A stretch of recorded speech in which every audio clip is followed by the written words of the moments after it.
And hey everyone, welcome to another episode of IoT Live. Look at all those little hands, hands from the handyman as well. So I should get it to wave when it comes on, shouldn't I? you should do, yeah, you should do. That'd be good.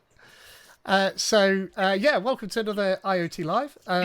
This is, if you've not been before, this is a weekly show where we just chat about what we've seen in IoT and conversations around IoT. Two of us are Microsoft MVPs and another's a Microsoft student partner. So we do tend to focus in around Microsoft, but we're not solely Microsoft chat here. And in fact, we have talk around anything that's IoT. We generally just love that. So over to my left, your right over there, we have Cliff Aegis. Hey, Ron. And then to Cliff's left, we have Maria Anastasia. Hello. Maria Anastasia is our newest host. So thank you so much for joining us again. Maria Anastasia is about 2 hours ahead of us on the beautiful island of Rhodes, I think, aren't you, Maria Anastasia? So lucky enough to be over there. In fact, I envy both of you. One of you is living somewhere beautiful, and the other one gets to go up into a plane 10,000 feet in the sky, or whatever it works out to be, 40,000 feet, I think, isn't it? And then 40,000, yeah. Yeah, and then look down. Right, you do go through 10,000 twice, I suppose. If you go through it any more than twice, then there's a problem, isn't there? Well, you're always going to go through it twice, even if you're crashing. Yeah, but you could go through and back, and then, that would be really bad. Yeah. Vomit comet. There you go. Andy's saying hi as well. Ah, cool. There you go. Happy days. Actually working live. So, great. Thanks very much for coming, everybody. My memory is always terrible, and TRP8472, Cliff, I know you know his name, but I can never remember. Isn't it Andy? I think it's Andy. That's right. Yes. Andy, well done. Andy. Yes. Yes! Nailed it. Very good, and it makes me look really bad, and I do feel bad every time I do that. But that's why I wanted to discuss it. Only because I had Handy in my head. That's right. That might work. So I make that mistake every week because my memory is so terrible, and I have to forcibly remember to put the Anastasia on the end of Maria, otherwise I'll offend Maria Anastasia at the same time. So I could be, if I do either of those two things, then just call me out. Or if I do anything else which I shouldn't be doing, just call me out. I'm certainly one of these people that will thank you rather than hate you if you tell me I'm doing something which is going to offend somebody. Even though both of those examples I know were quite low-key, but I think we should all live to that same sort of ethos, really. Certainly if you've got friends, then friends should be good friends and help other friends out, most certainly. Inclusivity, most certainly. We're taught that quite well. If you have any interactions with Microsoft, they're quite keen on that, quite rightly. So it's good. So anyway, with that, starting all the way on the other side, Maria Anastasia, what do you have to tell us? Anything interesting happening to you? Yes. Johnny Tips has invited me in his In Conversation with series. And we have a great talk about IoT and about Microsoft Learning Student Ambassadors, etc. So this Friday, join us on Twitter to watch this conversation. I think this was my week's highlight. It's this, in fact, isn't it, Maria Anastasia? Here we are. Yeah. Awesome. Yeah, so that'll be good. That'll be 6:30 p.m. This Friday. British. This Friday, yeah, British summertime. In fact, I won't be able to watch that because I'll be in Nottingham for DDD East Midlands for the orientation at that point. You can watch it in the pub. Well, it'll be finished by the time we get to the pub, sadly. There's a volunteers thing at 6:30, or there or thereabouts. I think it might even be 5:30. I can't remember, but definitely I need to be there for 6:30, and then I think 7:30 we're all off to the pub. So I'll miss that, but I most certainly will catch up at the end of the weekend.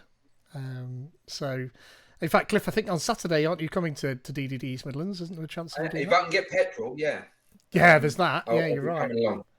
You could Yeah. do the train, I guess. I think it could be a lot of people not making it if there's no petrol around. Yeah, well, you could do the but we got train. until the weekend. Sorry? You could do the train. I could do the train, yeah, but it means leaving, really, really early. I did look at it earlier. It's about a 5-hour journey by train for me. Is it? As Jeez. opposed to 2.5 by car. So it doubles the distance. But Wow. I'm of the belief that by the weekend, all the idiots would have still be driving around with their full tank of petrol. So I'll be able to go and get some. You'd hope so. So, but yeah. are you flying? Aren't you? I blame the news media. I totally blame the news media for getting everyone stressed out. I blame BP. I personally just want to put it out there as well that that all airlines are running short on airline tickets. We're really, really running short. So if you do want to go on holiday, you better buy tickets soon because we're running out. And once they're gone, they're gone. You won't be able to get on a plane ever again. So just hurry up and come get a ticket because we are running out. It's a bit like toilet roll last year and petrol at the moment. We've got to come and get your airline tickets now. Yeah, I saw a dead good meme where it was a bunch of toilet roll and somebody said, "I can see all those idiots queuing for petrol through the toilet roll." I like that. Yeah, vicious. Yeah, and I'd hope. Aren't you flying, Cliff, towards the weekend? No, I've had my trips changed. I'm now going to Stockholm on Friday morning at o'clock, and I'm back Friday lunchtime. So I will be home. So I'm not going to Boston this weekend, as the plan was. So, right. So is there a chance that you might decide to come up on Friday rather than Saturday? Does that work better? Probably not. No, just because family stuff and things like that. If I just depart Friday night, I think Mrs. A might have things to say. So, I managed to persuade mine. We'll see. She was very, very amenable. Bless her. I think mainly because she gets to choose what she wants to watch on TV, if I'm honest. Yeah. I like it. You get with some IoT though, because that's what the people's come for. No, they've just come to listen to us blather. It's fine. I mean, we've started with IoT. This is. I mean, if there's not going to be any IoT talk in Maria Anastasia's conversation with Johnny Chips, then I'm not tuning back in again if there's none, because there's been something that's gone wrong terribly. I quite enjoyed Johnny's. I've watched a few of them now. Never live, sadly. I always do the catch up, but they're really good. He's got a really nice way of questioning people, and he always seems to know what you're thinking and ask the question. It's like, oh, brilliant! He's asked what I want to know. Yeah. So looking forward to it. Yeah, we love Johnny, friend of the show, and general. Fellow MVP. Exactly. Yeah, he's just an all-round good guy. So, what are they going on about in the chat here? US President Roosevelt, he could remember one thing about a person. He named something about it, cross-reference it. Yeah, John's been busy. Jack's Flight Club. What's that about? I've heard of Jack's Flight Club. Don't know what that is. I wonder if that's a YouTube group or something. I don't know. YouTube, a Twitter group. Yeah. There you go. All right, so IoT. Look, Cliff, I think you sent me this one. Let's learn.net IoT. So yes, that's on the 30th of September, which is 2 days' time or something, isn't it? So what's that? Thursday. Yeah. Thursday. Yeah, exactly. So I recognise that name, and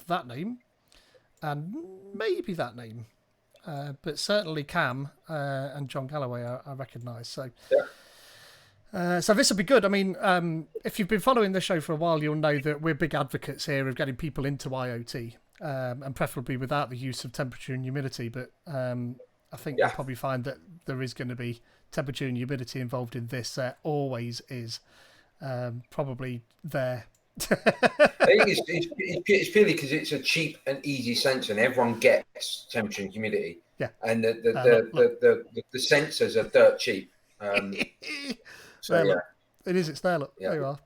BME 280. What a surprise! So there's even cheaper ones than those, but I don't recommend them. DHT11s, I think, or whatever they're called. But geez, rubbish if you actually want to use the readings. Great if you just want to prove that you can read something. But yeah, not very reliable.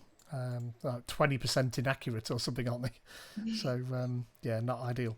BME 280 is great. But, you know, the problem with BME 280s is when I was looking, unless you buy the Adafruit one, which by the way is horrendously expensive, then you're into soldering them because they very rarely come with the actual pin headers, sadly. Which I found in one of my first ever workshops. The primary ones, don't they? I thought they did. If you just type BME 280, and nearly all come just as bare boards. Even that SparkFun one there, but the Adafruit one doesn't. But look, see, just that. So it's great. People buy them, but if you're a beginner, which is why people buy these generally, you're stuck. Even that Adafruit one there, no header. Yeah. So I mean that's terrible, isn't it? This is the beginner. Yeah, it's a barrier to entry. As well, isn't it? You need to. I know if you're going to get into IoT, you need to solder. But if you're, a young student and you want to get into it, and my youngest was doing soldering in school this week, and I was really, I was like, yeah, get in there. And he said, yeah, the smokes, there's lots of smoke and stuff like that. And I was talking to him about the solder and that, and he was saying that they're using leaded solder in a school. What? I was like, no. So that's illegal. Apart from anything, isn't it? It's like ROS directives says that you can't use that. That's what I thought. So I've kind of emailed the science teacher and said, I'm not sure that's a good idea. No, you probably know what it is, don't you? They've probably got really old soldering irons that don't get hot enough. You have to have a hotter soldering iron. But he said he was complaining about the fact that the soldering irons, it was like when you take the soldering iron away, it was stringing off. Yeah. And I was like, that's because the iron's too hot. So too hot. So yeah, it could be. If it strings off, it's too hot, isn't it? I can't remember. So possibly. I don't think I've ever got my soldering iron too hot. Yeah. So yeah. Geez. But yeah, so there's that. So yeah, I mean, that's what I found. I ran years ago now. I ran an IoT workshop doing Azure IoT, letting people connect this sort of stuff up. And yeah, I had to bring my soldering iron with me and solder everybody's sensor for them that brought one. That is. So I mean, generally, if you are really getting started out, then you'd probably use something like that Raspberry Pi simulator, wouldn't you? Anyway, so. Which does it for you. There we are. Let's see. It just comes up. This is great if you ever want to get into that. And that's a little BM. Is that a BME or a BMP? That's a BME 280. I think one of them does pressure as well as temperature and humidity. I think that's the difference.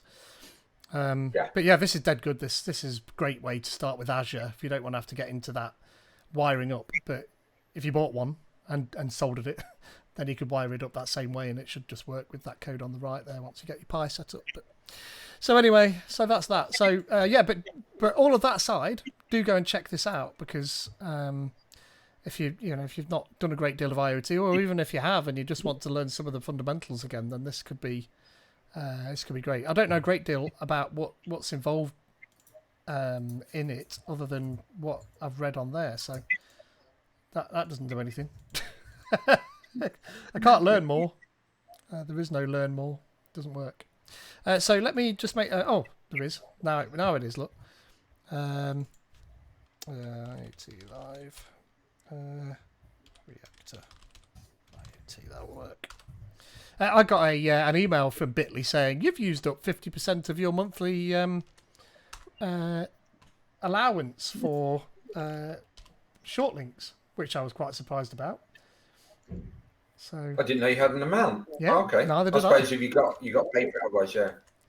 Yeah, exactly. Yeah. So that was that one there. That's the event there by the looks of it. So, but that's just as good as anything to read. You can find more information about it there anyway. So, go and check that one out. That should be good.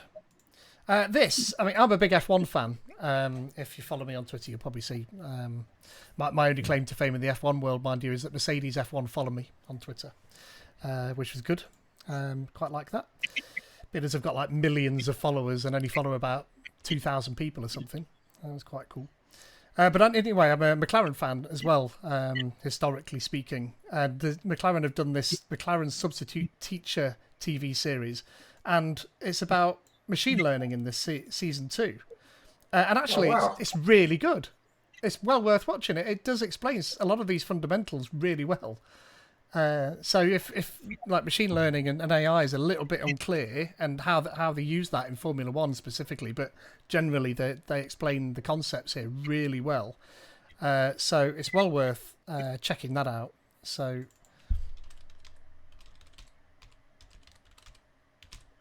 I will put that in there, and you can see for yourself. That should change on there now. A sec, there we are. So yeah, check that one out. So yeah, there's a whole other season here as well. So how to predict the future, talking about probabilities and how to drive upside down. So obviously a lot of this is about other, non-IoT type stuff, but obviously networking. How do we use that? So it's good. It's well worth checking out. But, this one specifically about Very AI. cool. That one is good, and it's quite low key. It's not hardcore maths involved or hardcore science in any way. So yeah, do go and check that one out. So worth looking at. Luos is building an API to help embedded engineers connect easily to any hardware component, and this was one of the ones that I found and didn't have a chance to read, but the title sounded quite interesting. So let me just sounds almost too much of a challenge as well, doesn't it? Mm-hmm. It's like don't know about that. what Sounds does like it one of say, those though? things that we're going to build the world and they just make an LED blink. Yeah, make it easy for embedded hardware developers to connect any hardware component like motors and sensors, then build a reusable configuration profile. Yeah, but actually the reason, now remember the reason why I saw this now, because this is basically plug and play.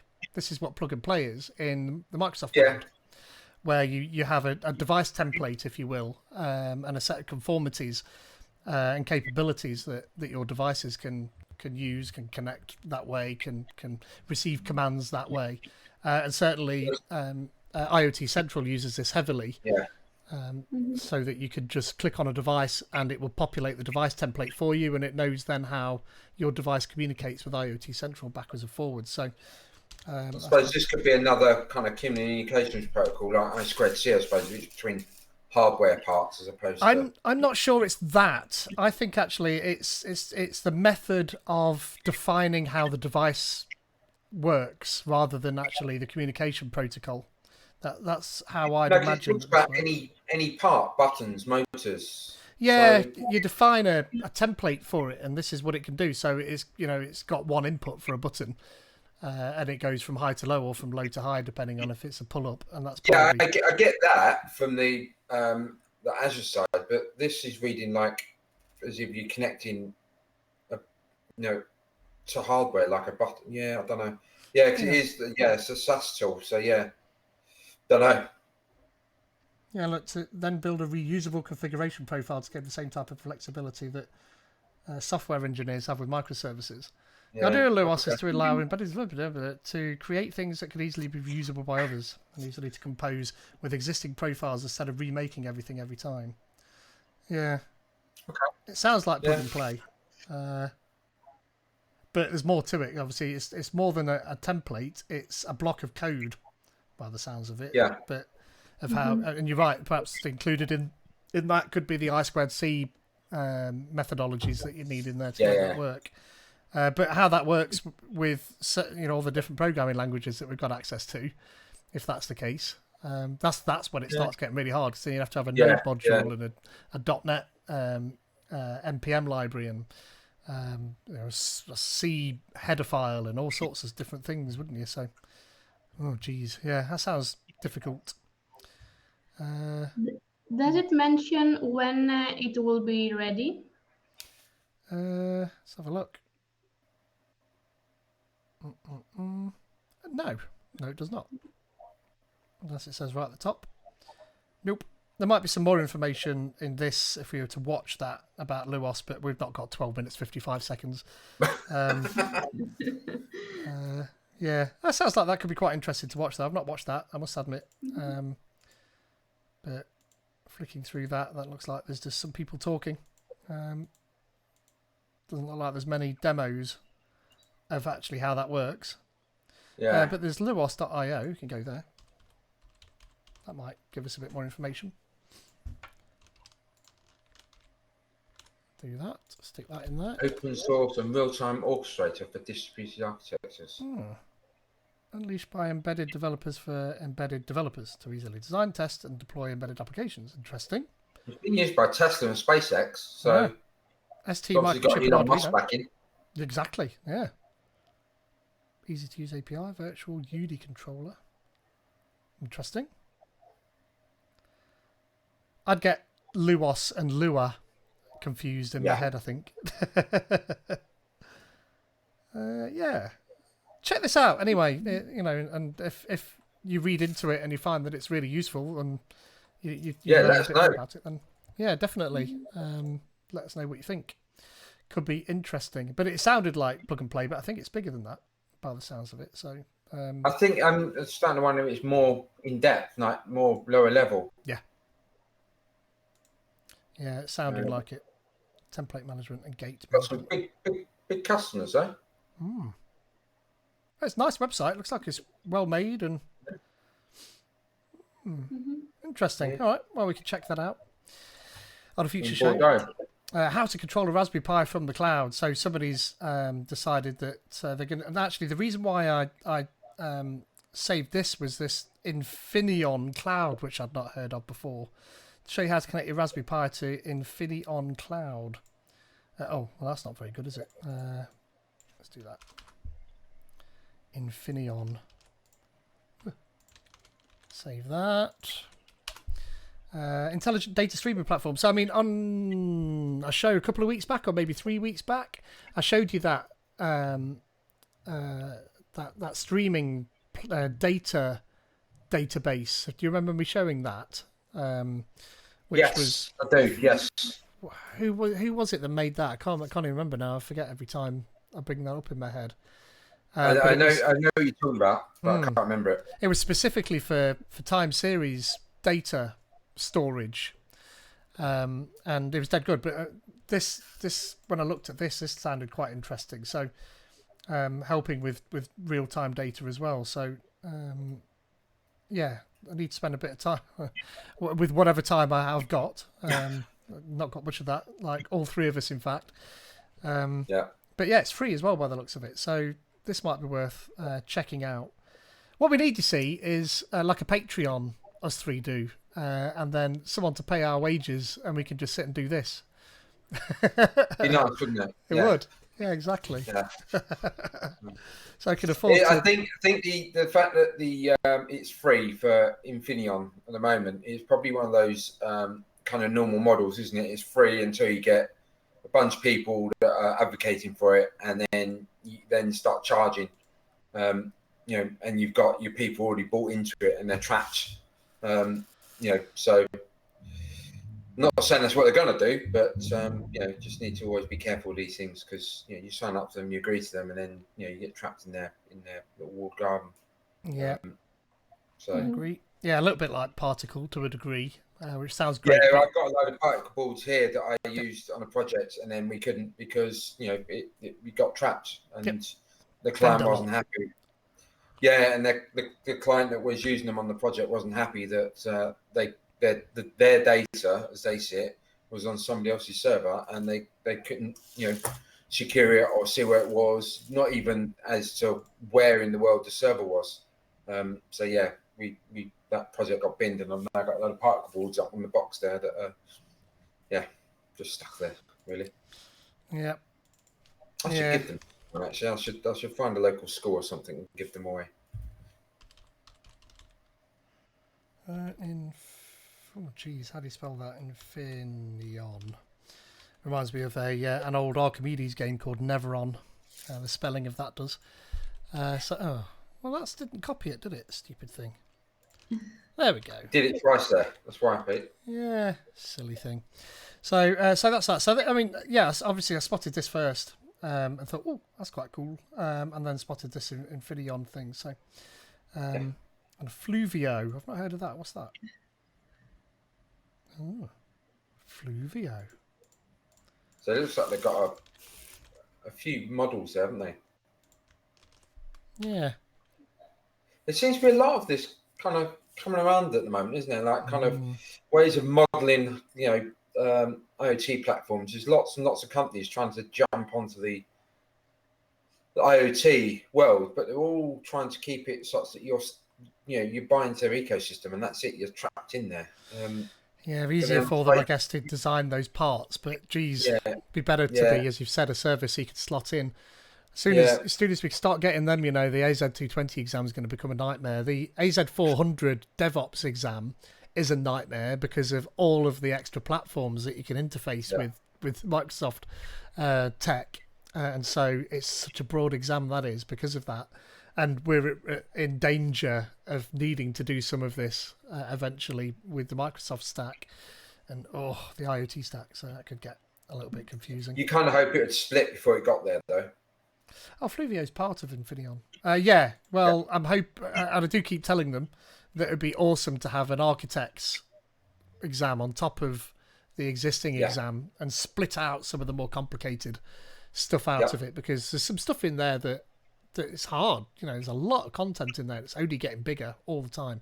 In fact, I've got some questions that I must get done for next week. In fact, I've got to finish off one of my Pluralsight courses, and I've got to get some questions that are going to get added to the AZ220 exam. So constantly doing that once, twice, 3 times a quarter normally. So yes. Next.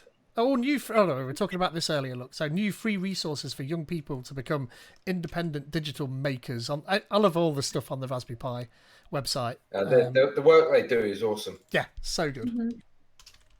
And the fact that they make sure that whenever they bring out a new board, it has to be below the £30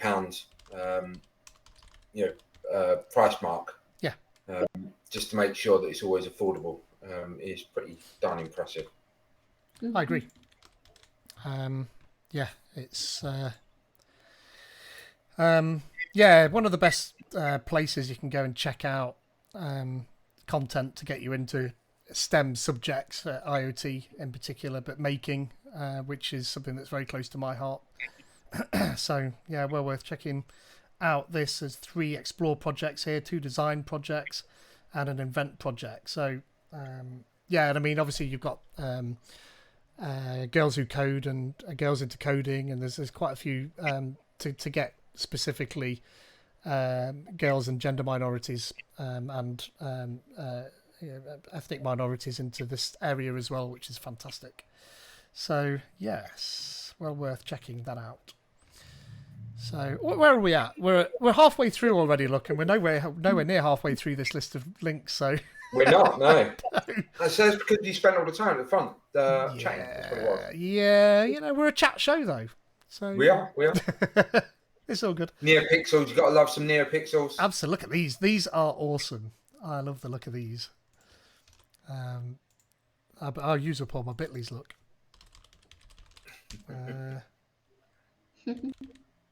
It's Adafruit, you see. So anything Adafruit as well. We love. Yeah, exactly. Yeah. I think it's cool for us, but for normal people, it's kids. Well, yeah, probably. I don't know. I think my wife would love a pair of those. Look at this. Look, feather compatible. Look, so and also 2040. So I like that. Look at that. I love it. Ooh. Yeah. So, but you can wear them, and if somebody offends you, you can just have a button you press in your pocket, and it just has expletives on it, swear words, just that. Leave me alone. Go forth and do those things. So yeah, I like it. Basically, Google Glass, but backwards. No, I like them. They're quite cool, gimmicky, but mega. I love that stuff. So that's that. Raspberry Pi with some serious graphical muscle. Look at I sent you this one, didn't I? Yeah, I think you did actually. Yes. Yeah. This blew my mind. Have you read through the article though? No. It basically got that graphics card working on the Raspberry Pi and needed the power supply just to keep it with the GPU running and happy. But yeah, it's cool projects. Very cool project. Yeah, Pi Compute. Which makes sense. Yeah, hasn't it got an eSATA connector or something? Is that what? Or PCIe? No, that's what it is, of course. Yeah. which I think somebody managed to hack a PCIe into a Raspberry Pi 4 because it's all there, I think. But he had that's what it says there. The regular Raspberry Pi 4 includes PCIe. Oh, there we are. Yeah. Plugged it into a Pi 4 Compute, which I think the Pi 4 Compute boards surfaced that though. But I saw somebody who PCI IE Raspberry Pi 4. Let's have a look. See if I can find the photo of what that guy did. It was ridiculous. Oh yeah, there we are. Look, it was that. Yeah, don't try and do that. Soldering's hard. Yeah, that's how you do it. It's just like that. It's dead easy, look. There's some soldering going on there, isn't there? Yeah. Oh, it's disgusting. You know, or just plug it in on the Pi Compute board. Yeah, definitely. So that's cool. But that's mega. But what are they doing with it? I mean, does it actually work? Surely you need drivers for these things, and there can't be drivers. No, all the Linux drivers were there. Really? Yeah. If you read through it, all the Linux drivers are there. Yeah, you've got it all working and everything. It was, the fact that he's managed to get graphics cards impressed me to start with, and he's obviously paid a lot of money for it, but similar point of VA on the lawnmower. Yeah. But it's a really cool project. I sort of, thought it was very cool. I like that. Even Andy says, "Ouch" at the soldering. Yeah, yeah, absolutely. Yeah, that just vicious amount of soldering. Yeah. This made me think of you, and in fact more so because you mentioned this. Because one of the things that you're able to do with Handy is hold an Xbox controller. Yep. And you've heard of HOTAS as well, haven't you? With yep. Thing. I forgot what it stands for now, isn't it? It's heads up. No, I forgot what it stands for now. Hands off. Hands off, thrust and stick. That's it. Hands off, thrust and stick.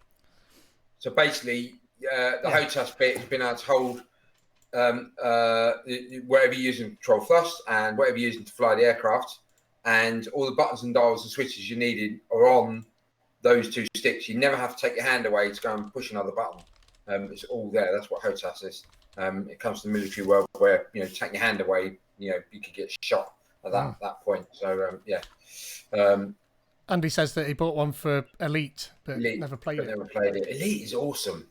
I always get blown up though. I'm not very good at it. I remember playing it on back in the day, BBC, probably.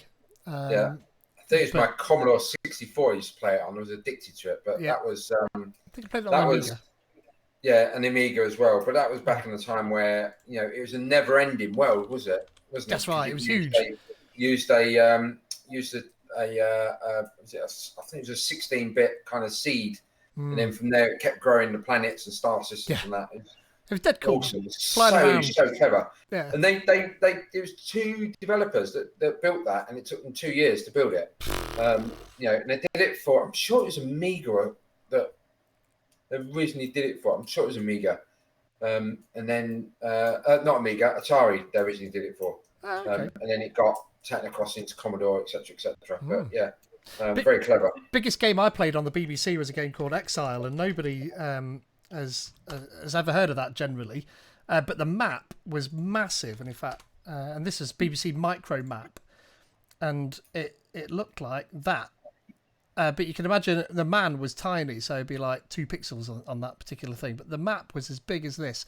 It was ginormous, and it was a puzzle-solving game. So you had to fly around as this little man, and you had a certain amount of jetpack fuel, and you could pick up grenades, and you could pick up guns. But what had happened is you and your crew had come to this planet to try and find somebody that had landed there before, and they crash landed on this planet.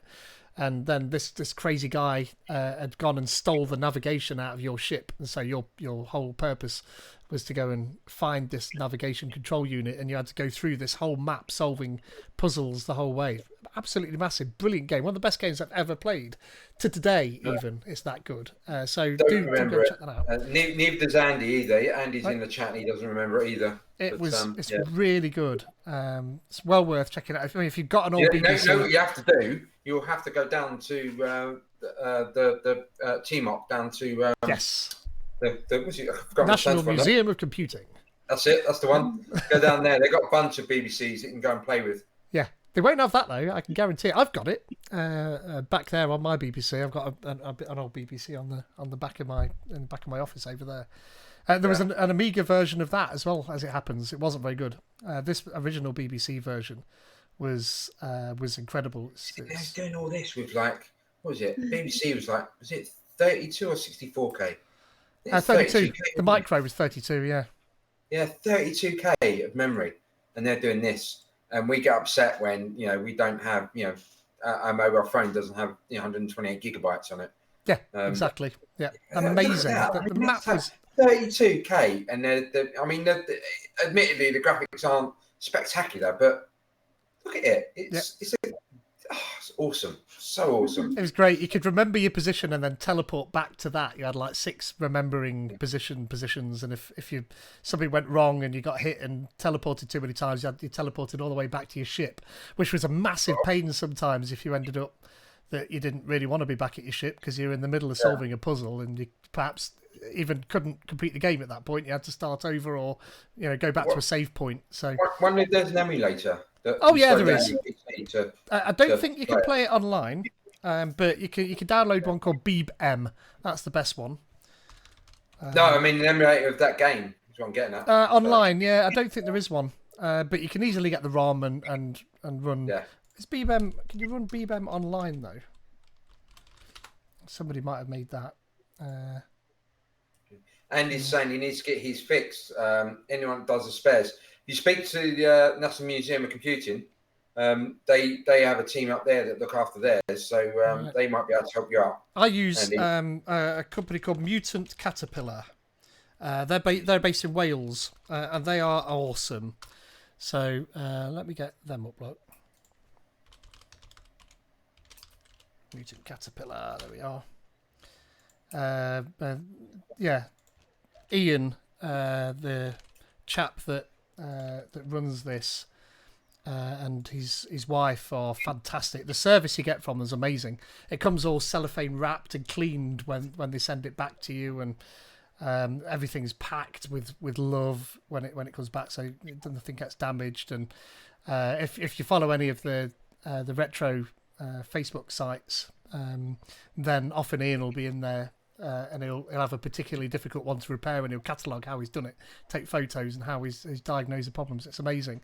And I know that that's not intrinsically IoT, but actually repairing these old computers is really great experience for electronics, because the electronics was so simple that they're using standard logic gates, 74 LS, or maybe just not even LS logic gates at that point, just 74 O2s and 7400s, and so it's quite late on. They start using CMOS and stuff like that as well, wasn't it? Yeah, exactly. Yeah.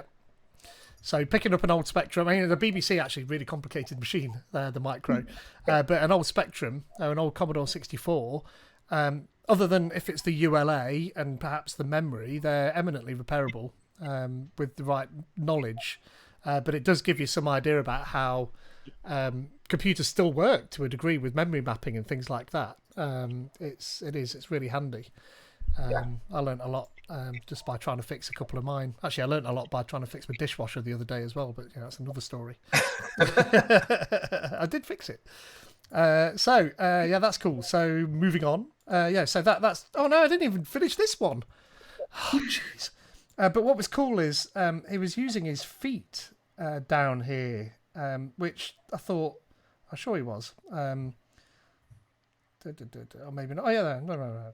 I can't remember. But anyway, I liked the look of this for you, obviously, Cliff, because you're a pilot, and that's what kind of thing you do. And I think he was using it for Flight Simulator, which I thought was quite cool. But yeah, you can disabled people with limited movement can use HOTAS so that they can control these things with their feet, or perhaps they don't have like fingers, perhaps, but they can still move things with what's left of their arm, or the part of their arm that they've got. So yeah, it's very cool.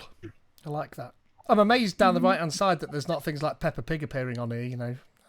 with the amount of stuff that my kid watch on my channel, or Among Us in real life or something like that.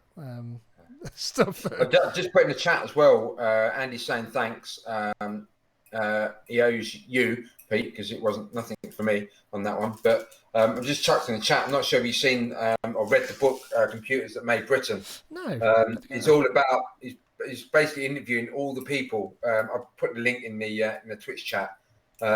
It's all about the interviewing the people that built the ZX80, 81, the Spectrum, the BBC Micro, how it come to pass that they were all being built in the 80s, how the competition between them went off and people moved from one company to the other.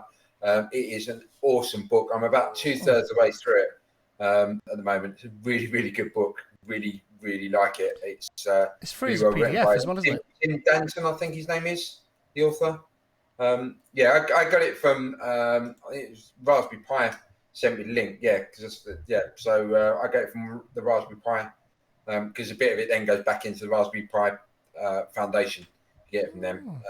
Their store supports their charities, so I bought it from them. It's a brilliant book. All about that era, the early kind of ZX and Spectrums, but it's all the British built computers that were made in Britain and sold around the world, like the Commodore 16, 64, etc., even the Atari, but all made in the 80s. It's such an impressive decade for computers and home computing. Well worth it. You're going to say something, Maria Anastasia? Were you? It looks great. I will read it.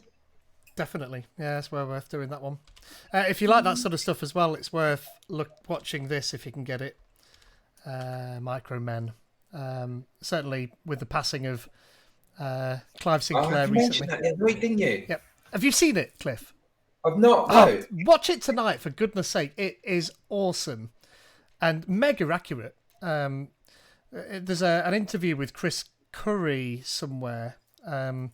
If you watch that, then it's basically a retelling of the film, or the film's a retelling of that interview, so it's accurate. And in fact, they reckon that how Clive Sinclair is in the movie, and when you watch it, you go, God, that guy was a bit of an arse. He was even more of an arse, but he was also brilliant. So no, go and check that out. And he hated computers as well, apparently. Yeah, he never used them. all he wanted was his little mini TV to work. Yeah, and his C5. And his C5, yeah, but he did. But the computers paid the bills. Yeah. Awesome. I was reading Micromen. I was reading a history of what he did before, and he started out making radios actually. Yeah. And he used to buy the parts and then build them up and then sell them. And they used to sell them. That's where the radionics comes from in Sinclair Radionics. But the calculator, though, they went over and bought a chip.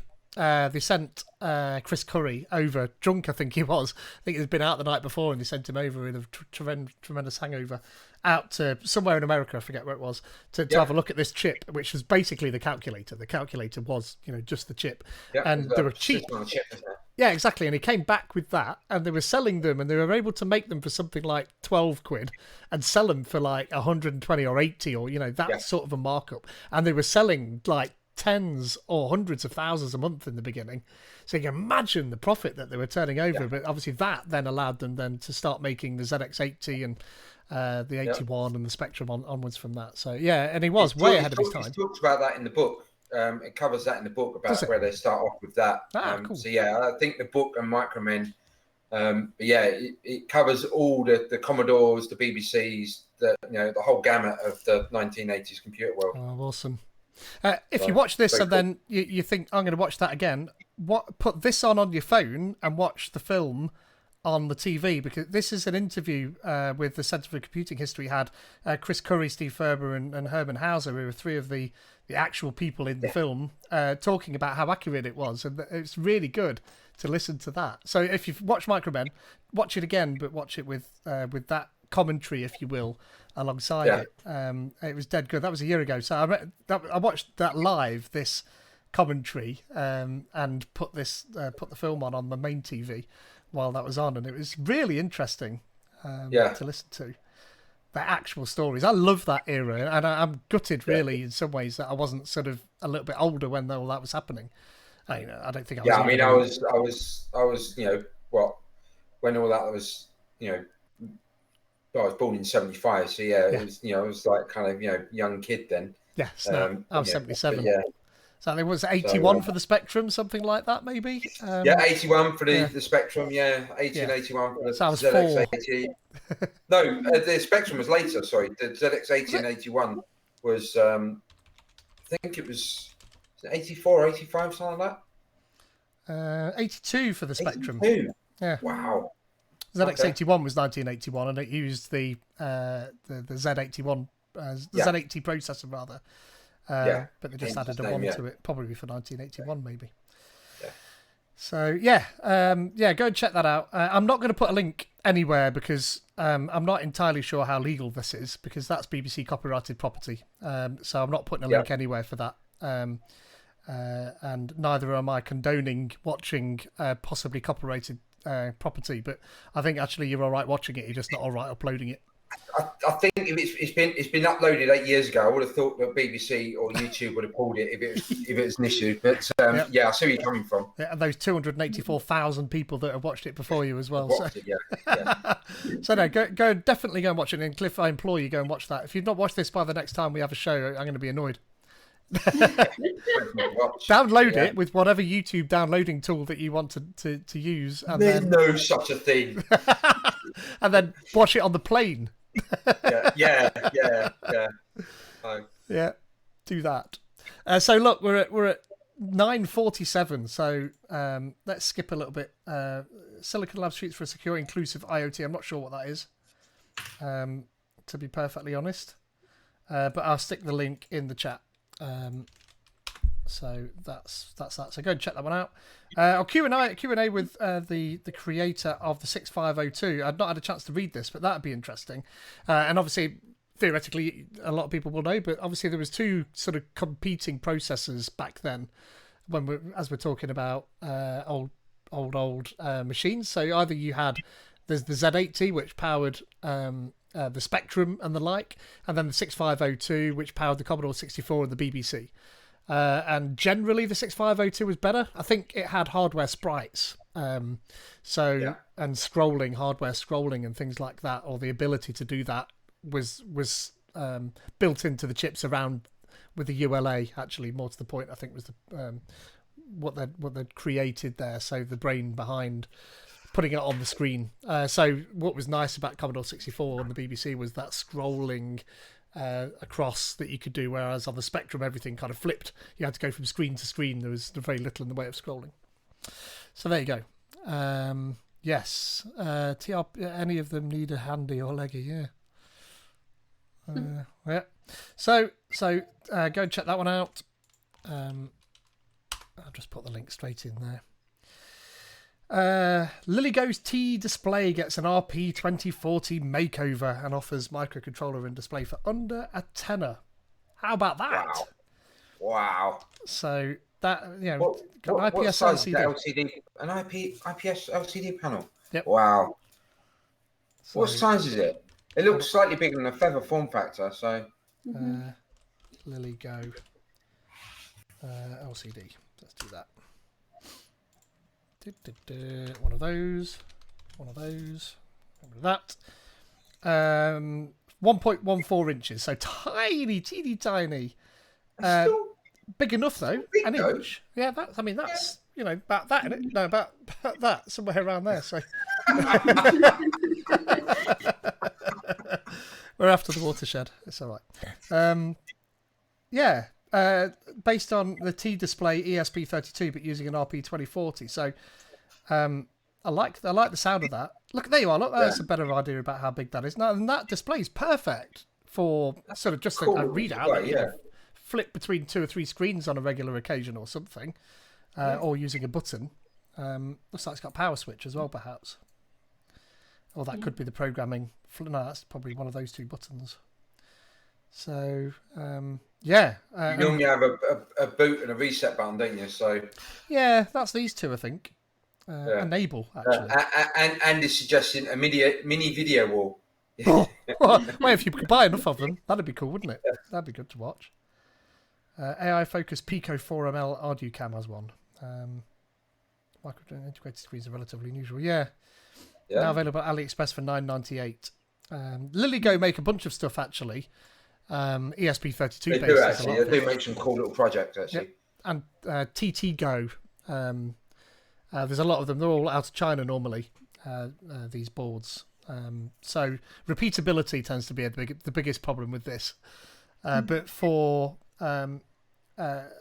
all intents and purposes, the circuit should be quite easy to copy and make yourself for something like this. So for development and prototyping and POC work, then this is great, just off the shelf. So yeah, do go and check that one out. That's well worth checking. Where It'd be great as a little status display or something, wouldn't it? On a bigger project, you just need a little status screen on the front. Yes. Yeah, exactly. This was cool. PIO generated 1-bit NTSC 255 by 200 resolution video on a 32-bit. What's it? What was it on? What did they do it? Which machine did they do this on when I was looking? Oh, an RP2040. Well, PIO would be the RP2040. It is, yeah. So NTSC video out of an RP2040. Wow. And that's open source there. So RP2040 NTSC. Let's copy that one.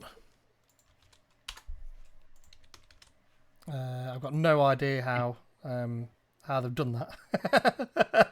Absolutely amazing. But very little in the way of practical use, but even so. Foot pressure sensors detect Parkinson's disease. I thought this was cool. So this is looking at your gait. I see this one as well, actually. Yep. I'll stick the link in there. And you also got the Microsoft Garage project, which was it the Emma? Was it? I think it was. Ooh, yeah. Was it the Emma that was on Build a few years ago, where they had there's a garage project where they put a wrist bracelet thing that helps kind of steady the nerves. Yeah. And he worked on like sending electrical signals that were opposite to the twitch, and it calmed the hand. So I'm sure it was Emma, wasn't it? And she could then write a name and draw a box and stuff like that. Yeah, I remember seeing that. It was amazing, wasn't it? I can't remember what it was called though. You put Build and Parkinson's, Microsoft Build and Parkinson's. I'm sure it's called the Emma or something like that. It was.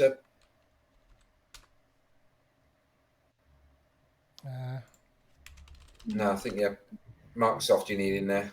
Oh, here we are. Yeah, it was Emma.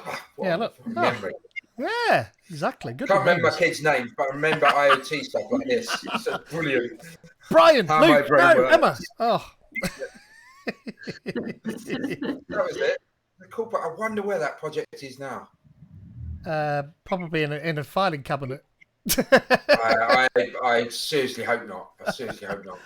It's such a cool project. These things get defunded at Microsoft quite often, don't they? Though, so. I'd love to know where it is. Yeah, this was cool. Yeah. I quite like that. I mean, the other thing I spotted ages and ages ago was smart socks.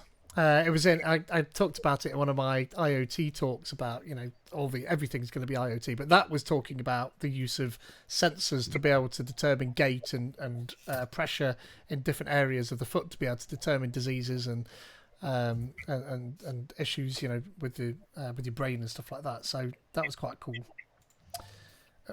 There was a bleep then. I don't know where the bleep came from.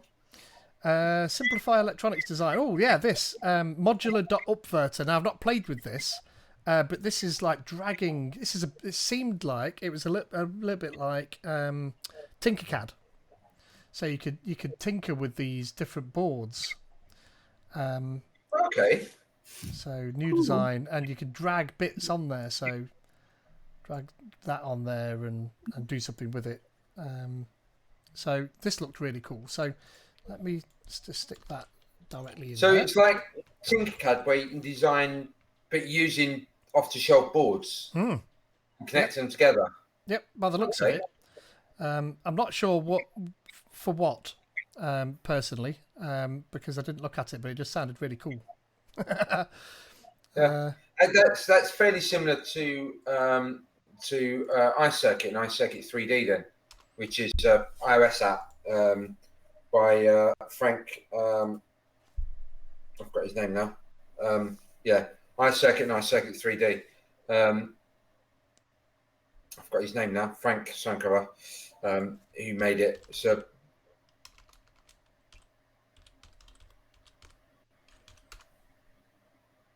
yeah, this iCircuit 3D. one. Yeah, I think I mentioned it on here a few times now. Kruger. Brilliant.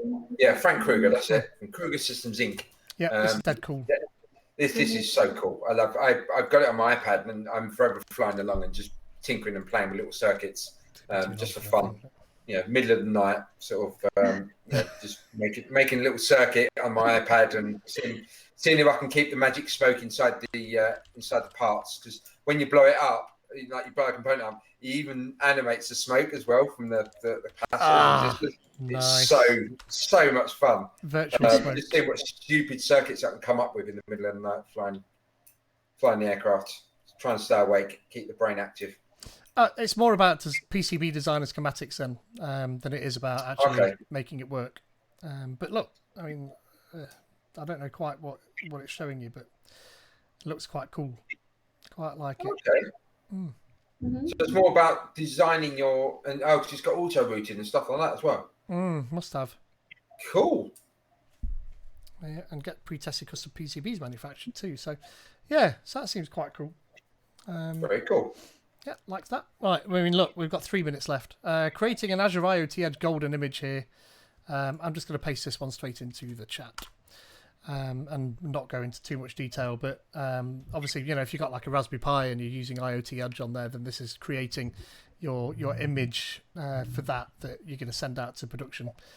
Look, they're using QEMU in there. I saw somewhere. There we are, QEMU, which is like a processor emulator, if you will. I use that for creating images on systems that don't support it. There's a whole heap of docs here for creating your first real device. I think maybe you sent me this, Cliff, quite possibly. Or we saw it when we were talking about something about this is it. Yeah, so this is when we were talking about it. This is how to make a full IoT solution with GPS and everything. Yep, that's it. So let me just stick that one straight in the chat as well. I've gone through that Learn module, and it's a pretty decent Learn module actually. Takes you through, I know nothing to, I'm barely dangerous with IoT Central on Azure. It's really good. You end up with, a load of simulated trucks that drive around town. You can send little signals. I want you to go to collection point A and B and stuff like this. It's a really, really good module actually. Took a couple of hours to go through it. You end up with this, for me anyway, a deeper understanding of how IoT Central works. And you're dealing with things like GPS sensors as opposed to. There is humidity and temperature in there as well, but it's you do have other things as well, like lat and long and stuff like that. So it's quite good. So yeah. TDD Cloud Skills Challenge Saturday. Here, which is sorry. It's on Saturday. Yeah, it is. And this expires on Saturday, so you can win a bunch of prizes. I am on this list. How many you got complete to get entered? 4, I think. Is it? Yeah, I can't remember where I'm on the table. I think I've done about 10 of them. They're all GitHub based. I thought I knew GitHub or Get, should I say, not GitHub, Get. Yeah. I thought I knew Get quite well, but I've actually learned quite a few things going through them. Likewise. I didn't know about that, but yeah. I didn't know what cherry picking was because I've never done it before. Or Git I've blame. done that before, but now I know it a bit better. Yeah. I kind of Googled and fumbled my way through it, but now I know it quite well. But yeah, I've entered that as well. I've done it anyway, but I've not done all 15. I think I've done 8, I think. Yeah, I think you only need to do 4. But go and do that. Obviously, if you know that particular module, you can go through the module, do the knowledge check at the end, and pass it. And that's perfectly fine. But as Cliff says, it's worth doing because we all should be using a source control mechanism of some sort, and Git is one of the most popular. So there's a few of us that have finished it. But you'll be on there somewhere, won't you, I Cliff? must be on page 2 then. There you are, look, Cliff. 7 I've done. Yeah. Okay. So, good thing I liked about it was the when you get to the Git sections, it opens up a Git tutorial, and you're playing around with Git and GitHub, and you're using a real source control library, and like you're doing the push and pulls, and you're doing merge conflicts and that, and it's all done within the GitHub kind of ecosystem. It's very, very cool. So, AirSim. This is cool. So this is in Unreal Engine. It's a drone simulator that's got a camera on board it. So if you're doing work with AI, you can use this Unreal Engine based imagery to be able to train your AI models. Or I think it also gives you some form of data from the drone's position as well. I've got a client that I might be able to use this for like a ecological point of proof of concept that needs doing. So I thought, I've not looked at any detail, I've not ran it or anything like that, but it does. It looks pretty cool. So I know there was that one you pointed out before, wasn't there, about the Unreal Engine? Was it about the the faces? The faces. Yeah. And that. I live close to Shepton Studios, and some friends work there, and they're forever complaining about the talent, as they call it, which is the actors and actresses. And they said sometimes you just need a face to just sort of just there and stare off in the distance and do nothing. So I pointed them at that project, and they love it. So yeah, this looks cool though. Yeah, it's a Microsoft thing as well. I think Microsoft have created it. So yeah, look. Wow. So it's going to be well supported. And then there's a car version, Google Earth type thing, I think. So that's worth having a look at. Not Google Earth. Look, we talked about this earlier. Azure IoT plug and play device profiles here. Tony Shakib, he's one of the big guys up in Microsoft IoT. I'll just stick a link for that in the chat. We don't have time to go through that now. I'm breaching my 10 o'clock limit here. Florian Clanet, ONO, sometimes joins us on this stream as well, pointed out this 100 days of code. Now, I think, Maria Anastasia, haven't you done 100 days of code recently, or 100 days of IoT, more to the point? Yes, but I did 3 days. Yeah, because I had my moving in another city and then my new job, and I can't make it. Yeah, life has to take precedence, Maria Anastasia. It's absolutely fine.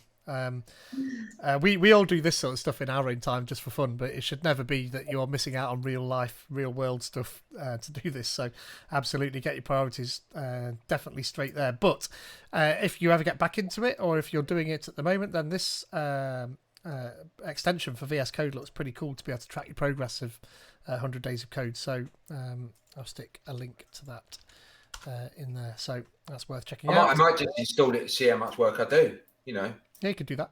Yeah. 100 days of me actually doing, work. Yeah, look at this tiny little thing. Arduino compatible Seeduino, as Chow probably, I think you pronounce that. 32-bit Cortex M0 for £5 and 10p. How about that? Wow. USB-C, by the looks of it. Yeah, couple of GPIOs. That's pretty cool, isn't it? I like that. And of course, Pi Moroni. We like Pi Moroni. We do like them. So, is it pirates, robots, and monkeys, isn't it? Yeah, something like that. Yeah. Pi is pirates, monkeys the MO, robots the RO, and I can't remember what the NI stands for now. Yeah. Nothing interesting. All their stuff is interesting. They keep taking all the money out of my bank account. I know, they've got a direct debit going, mate. It's look at that, 14 GPIO pins on that teeny tiny little device. Wow. Amazing, really. To get that. So there's a link in the chat for that one. Got I2C, UARTs, Analog. Wow. Yeah. PWM, DAC. SPI. It's got everything. Amazing. really.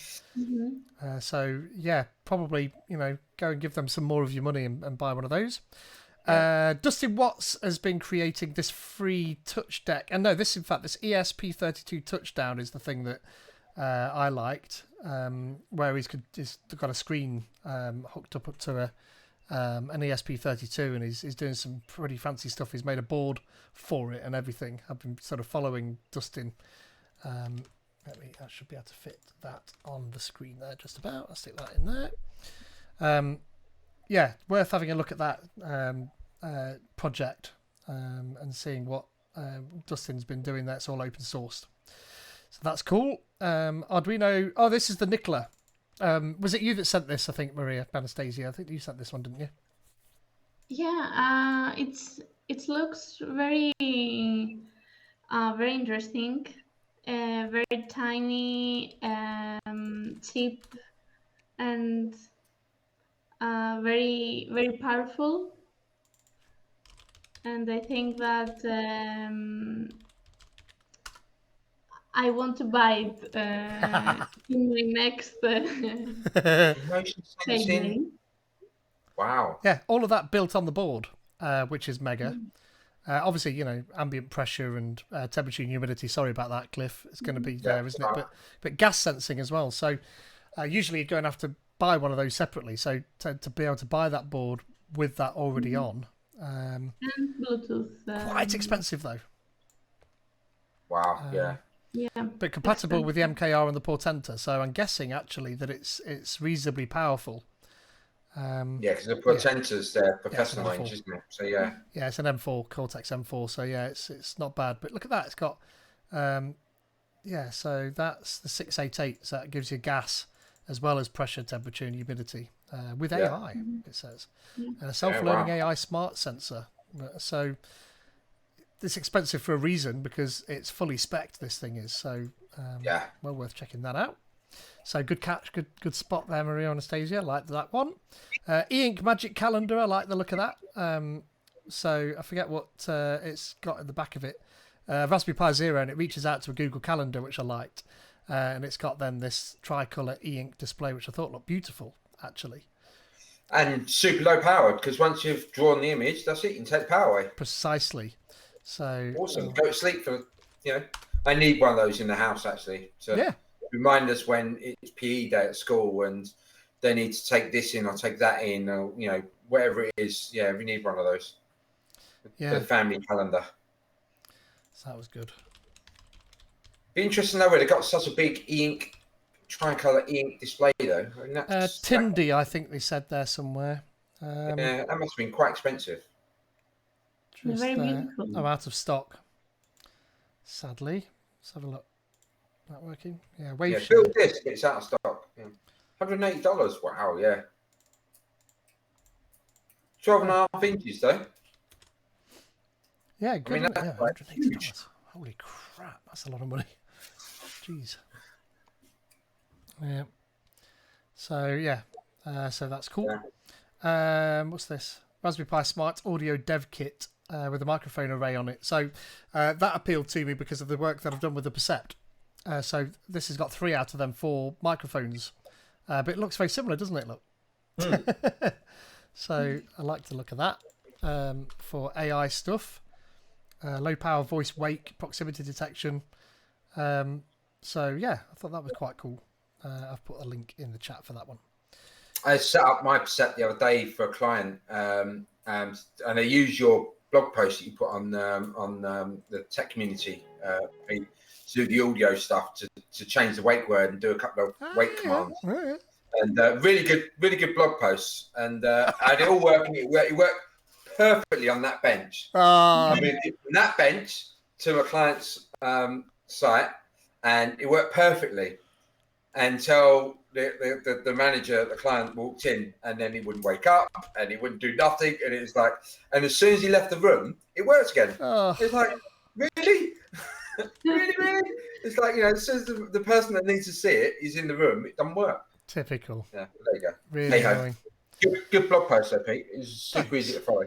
Yeah, I had to follow my own because I'd forgotten how to do it. I gave a talk actually about because it was home automation that I was doing, but I was on the .NET Docs show talking about that, and I've also put that talk in for a couple of the other conferences coming up, including NDC London. So I'm hoping that perhaps I'll get picked for that. It'd be nice to speak in person at that. I know Cliff, you spoke when we first met in person. Down at NDC, didn't you? I was volunteering at that particular one. This is cool. If you've ever looked at the Wio terminal, that's mega. I know the fantastic Olivier Bloch. He did a talk about how he got his Wio terminal working. Looks like Cliff's got one. There we go. It's in its box still. It's been out, but I need to look at. Yeah. I've just not had time. I think, isn't it like an ESP32 in there or something under the hood? Cute little, you can see my webcam there. Look. Yeah. But yeah, it's a cool little device. Yeah. I've just not had much time to play with it. I think it's an ESP32 under the hood. But actually, Amazon made a device as well based on that same thing. Been watching that IoT for Beginners, says Andy, really good. Yes, worth watching. So yeah, there's a hackathon here, and I think it's indicated that there's more than one of those. So there's part 2 down there. Look, so that's good. Moving on, listen to the weather check. Oh, this is really cool. So it's got this weather vane thing, which is basically just some metal. Underneath this though is a Raspberry Pi, and it's using things like temperature, humidity, pressure, and stuff like that to change the sounds that it makes based on those environmental factors and the time of day and stuff like that. It's dead cool. So in the morning it'll play something different to the afternoon, but if there's a big gust of wind, then the music will change because there's lots of different layers of music tracks that it fades in and fades out. So yeah, like a huge gust of wind leads to a different musical change than the setting sun. So I thought it's dead good. And the reason why I like this is because it's that would be fantastic for like school playgrounds or something like that. If you could stick that in an area where they go to relax. Yeah, it'd be good. There's a school literally just along the road, which is for children with certain disabilities. Yes, and they have a lot of sound and feeling and sensory areas. So that sort of thing would be kind of cool for them, actually. Yeah, definitely. That Raspberry Pi though, is that a 2040? Can't be in there. That's not 2040, is it? But that's going to be a full-on Pi in there with a DAC hat, it looks probably. Small. Pi sound is a sound card, a MIDI interface, or a DAC hat, basically. But yeah, I think it's in there. I think the actual. No, that's not a Raspberry Pi. It's a Tinsy. Oh, okay, that is, yeah. Yeah, but that is. So it's not Raspberry Pi at all. No, it is. That one there. Look. No, because a little thing on the breadboard is a Tinsy that is, LCD. yeah, that is, yeah. I think maybe that and this they're doing the environmental sensing. That's perhaps a BME 280 down there, or something along those lines. Yeah. But doing the sound is the Pi with a sound hat by the sounds of that. Yeah. So yeah, like that. That's cool. Did I put that in there? I just put that link in the chat. Right, really, I'm moving on because we're 1:15 now. AI-driven RC car. I don't know what that's doing, but I thought it was cool. That's cool. How's that working? Douche. I like that. We talked about this offline. Meet Astro, so a little home robot like any other. One of you two spotted this, or both of you? I spotted it literally before the stream started, and I was Bezo wants more of your money because he wants to actually go to space one day. Because he's not been yet, has he? No. So Astro, so check that one out. Come on.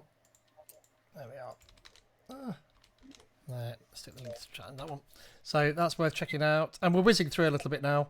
Meadow F7 II, so there's a new Meadow out. If you haven't got the Meadow, there's a new one. It's got more memory. They fixed a couple of the battery charging issues and changed the silk screen so the board's a little bit better. And it's got a low power mode as well now. So yeah, it looks quite cool. Looking forward to getting my hands on one. And downstairs, they're sold out already. Yep. So as you can see there, so hopefully I'll be able to persuade Brian and the team across there if I can get one. Yep. Oh, good. So, We are at the end here, but just All right, offline before even Maria and Anastasia arrived, Cliff is trying to find and source a high-speed servo for Handy that's cheap, not Yep. 28 quid, but cheaper than that. So if anybody that's watching the stream knows of one, then do get in touch with Cliff. Yeah, do let me know. DMs are open. Yep, do that. And with that, we can go, and Maria and Anastasia can go to bed, and Cliff and I can go save our marriages. Try. Yeah. So thank you so much for joining us. It's been great, and thanks so much to Cliff and Maria and Anastasia for coming along as well. It's been awesome. Yeah. If you are coming to DDD East Midlands, then I'm sorry we won't see Maria and Anastasia because, geez, that's a long flight to come for a weekend. But it'd be amazing. I'll come and get you. Yeah, do it. I'll come and get you. Yeah, well, you're not far away, are you? No. Stockholm to Rhodes isn't that far, surely? No. It's only a little hop on that map. Yeah. A detour. Ladies and gentlemen, before we get to Stockholm, we do need to nip. Oh no, it's quickly to cargo. Rhodes. There's no passengers on board my flight on Friday. Right. Purely cargo. Stick a little cargo slip on your head there then, and off you go. Yeah, so thanks very much, everyone. And he's saying about the Johnny 5 instead of the Astro robot. Yeah. Yeah. Have you seen the guy that's made one? Oh, my word, it's fantastic. Oh, what, real Johnny 5? Yeah. Wow. Hold on. Look, and it's all the book, the brilliant book. You won't regret that, Andy. Dangerous, yeah. So, and if shameless plug, if you've not had enough of me, I'll be streaming tomorrow night from 8 o'clock. The aircraft build. We will continue building the sling. If I move my camera without making you all sick, you can see across there. There's the sling TSI aircraft that's being built. So you can come and join us tomorrow. And at 8 o'clock, myself and Chris, and yeah, building the aircraft. It's a great project. It is. Sorry. Great project. I told to my dad this project, and it's a little jealous. Yeah. I'm looking forward to it. Look at this. Being ready and flying. He's built a real Johnny 5. Yeah, it's absolutely amazing. We had him on IoT, not IoT, some while back. So if you... It's in Wrexham. Yeah. Did he bring it along? No, because I'd originally asked for him to come up, but then COVID happened. Oh, no. So we didn't end up doing it. Dave Stapley, that's the name of the guy that did it. And you can find that it'll be on YouTube there somewhere. There it is. Look, that one, August 2020. And actually, what was really funny is that during the talk, over the top of his house, he happened to be having a mega lightning storm, which, if you've watched Short Circuit, that's how Johnny 5 came to life. It was such odd timing. But we also had John Skeet on there about how he was hacking his drum kit. He bought an electronic drum kit and then started hacking it and writing software instead of actually learning to play the drums. Yeah, it was dead good. Brilliant. Yeah, really, really cool. His talk's really good though. Have you seen his talk? Yeah. There's Dave Stapley. But he's promised that if he can, he'll bring it up. But it's massive and weighs a ton.